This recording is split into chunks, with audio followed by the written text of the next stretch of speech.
భయ్య present trending topic వచ్చేసి ఇప్పుడు 14 మంది యూట్యూబర్స్‌ని అరెస్ట్ చేశారని చెప్పేసి నడుస్తా ఉంది. అంటే బండి భగీరథ్ కేస్ వచ్చేసి ఎవరైతే సపోర్ట్‌గా ఎక్కువ మాట్లాడారో దానిపైన అయితే విచారణ అయితే జరుగుతా ఉంది.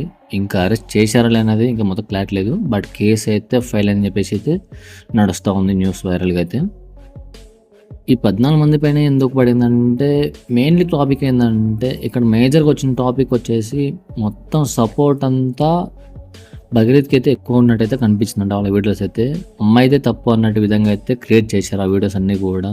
అంటే మోడీ గారు రావడం, ఇలా కేసు పెట్టడం, హనీ ట్రాప్ అని చెప్పేసి ఇవన్నీ చెప్పడం కూడా ఒక డిఫరెంట్ అంశం. అంటే మొత్తానికి మొత్తం తప్పు మొత్తం అమ్మాయిది అన్నట్టుగా అయితే వీళ్ళు మాట్లాడేది జరిగిందనమాట. ఈ మధ్య రీసెంట్‌గా చూసుకుంటే దొర సాయితేజ ఒక పోస్ట్ అయితే పెట్టారంట. నన్ను క్షమించండి ఏం తెలియకుండా అంటే ఏమన్నా ప్రతి ఒక్కదానికి కూడా యాజ్ పర్ సోర్సెస్ ప్రకారంగా ఇది ఏమైతుంది, ఏం నడుస్తుంది అని చెప్పేసి అంటా ఉన్నారంట. ఇక్కడ మనం లాయర్ కాదు, జడ్జిలం కాదు భయ్యా. ఆ విధంగా ఎలా మాట్లాడతారు సోర్సెస్ అని చెప్పేసి. అంటే ఏం చెప్తే అది ఉంటే చెప్పేస్తుంటారా? అంటే రియాలిటీ ఏందో తెలియకుండా మనం మాట్లాడడం కూడా కరెక్ట్ కాదు కదా. ఇలాంటి సెన్సిటివ్ టాపిక్ పైన రియాలిటీ ఏందో తెలియకుండా మాట్లాడడం కరెక్ట్ కాదు. ఎందుకంటే మనం జడ్జిలం కాదు, లాయర్లం కాదు, అలాంటి పోలీసులు కూడా కాదు అనమాట మనం ఎంక్వైరీ చేయడానికి. ఒకవేళ మీరు చెప్పాలనుకుంటే జరిగిన సిచ్యువేషన్ చెప్పండి. సోర్సెస్ ప్రకారంగా ఈ విధంగా ఎందుకు చేయాలి, ఆ విధంగా చేయాలి, ఎందుకు మాట్లాడాలి, ఎందుకు అడగాలి, ఎందుకు వెళ్ళాలంటే ఎలా ఉంటుంది? ఒక విషయం చెప్తాను మీకు అర్థం కాదు. అంటే ఒక విషయం ఏంటంటే వాళ్ళ నాన్నగారు ఒక హై పొజిషన్‌లో ఉన్నారు. ఒక మినిస్టర్ పదవిలో ఉన్న అతన్ని మీరు ఒక చిన్న తప్పు చేసినా కూడా వాళ్ళ కొడుకు ఎంత ఇంపాక్ట్ చూపిస్తుందనేది అతనికి తెలిసిన విషయమే అనమాట. అంతకుముందుకే ఒక చిన్న కాలేజీలో గొడవ జరిగింది. అక్కడి నుంచి అన్నా కొంచెం సద్దుమణిగితే బాగుంటుందని చెప్పేసి అందరూ అనుకున్నారనమాట. ప్రతి చిన్న దాంట్లో ఏమంటారు వేలు పెడితే దెబ్బ తగిలేది మొత్తం మనకే పడుతుంది. భగీరథ్ కూడా చిన్న పిల్లాడు ఏం కాదు కదా. ఇప్పుడు డ్రాప్ చేయడానికైనా సరిగా మనం వాళ్ళు ఏం చేస్తున్నారు అనేది వాళ్ళకి తెలుసు కదా. వాళ్ళు చేస్తున్న మంచా చెడా, వాళ్ళు మనతో ఏ విధంగా ఉన్నారని చెప్పేసి ప్రతి చిన్నదాన్ని మనం ఆలోచించుకుంటూ ఉండాలంట. ప్రెసెంట్ ఇప్పుడు అరెస్ట్ అయితే చేశారు భగీరథ్ని. బట్ రిమాండ్ అయితే విధిస్తూ ఉన్నారు అంటే ఇంకా కోర్టు కూడా బెయిల్ అయితే ఇవ్వలేదు.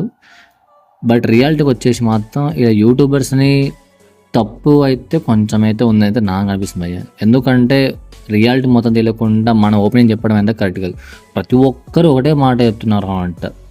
అంటే ఒక version same as honey trap అని చెప్పేసి డబ్బులు అడగని చెప్పేసి అంటే అమ్మాయి మొత్తం తప్పు అన్నట్టుగా చెప్తా ఉన్నారు అంట.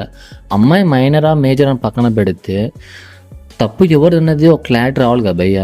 ఇప్పుడు కొంతమంది ఏమన్నారంటే 2 చెప్పులు కొడుతున్నాయి కదా తప్పు జరిగేదని చెప్పేసి. ఆఫ్ కోర్స్ 2 చప్పట్లు అనుకుందాం. ఒక చెయ్యి అన్న తెలుస్తుంది కదా మనం చేస్తుంది రైటా రాంగా అని చెప్పేసి. కొట్టినా తెలుస్తుంది కదా దెబ్బ ఎలా వస్తుంది అన్నది. సో ఆ మాత్రం ముందే వెళ్ళాలి కదా. కొట్టాలంటే కొట్టాలా వద్దని ముందే మనం ఆలోచించుకోవాలన్నమాట. నా ఏమనిపించిందంటే ఈ ఇష్యూ మన ఇంట్లో కాదు కాబట్టి ఇలా మాట్లాడుతున్నాం అంటావు. ఒకవేళ ఇదే ఇష్యూ మన ఇంటి దాకా వచ్చి ఉంటే ఇదే విధంగా అకార్డింగ్ టు సోర్సెస్ అని చెప్పేసి ఈ విధంగా మాట్లాడగలుగుతారా? లేదు కదా. రియాలిటీ ఏంటో తెలుసుకోకుండా ఒక్కరికి సపోర్ట్ ఇచ్చిన విధంగా మాట్లాడడం కూడా కరెక్ట్ కాదని చెప్పేసి నా యొక్క అభిప్రాయం భయ్య. ఏదైనా సరే కానీ నిజం మొత్తం బయటకు వచ్చిన తర్వాత అప్పుడు వీడియో చేస్తే బాగుంటుంది. సోర్సెస్ ప్రకారంగా ఒక్కొక్క న్యూస్ ఒకలాగా చెప్తుంది భయ్య. ఏదో మగధ టీవీ ఆమె అయితే మరీ కామెడీ భయ్య. మొత్తం తప్పు మొత్తం అమ్మాయిది అన్నట్టుగా క్రియేట్ చేశారు భయ్య. మరీ ఇంత దారుణంగా కూడా అయితే ఎక్స్పెక్ట్ చేయలేదు అయితే దండం పెట్టాలి. చూసుకోవాలి భయ్య కొంచెం కొంచెం ఆలోచించాలి. మొత్తం అమ్మాయి తప్పని విధంగా కూడా కరెక్ట్ కాదు కదా. నాకైతే వాళ్ళు రాంగ్ అయితే అనిపించింది అయ్యా. మొత్తం నాకైతే అనిపించింది అనమాట. మీరేమన్నా కింద కామెంట్ చెప్పండి. అంటే నిజాలు మొత్తం తెలిసిన తర్వాత వీడియో చేసినా బాగుంటుంది. ఒక్కరిపైన సపోర్ట్ ఇవ్వడం కూడా కరెక్ట్ కాదని చెప్పేసి నాకు అభిప్రాయం. ఇంతకడ ఏం చెప్పలేము. Thanks for watching. జై హింద్.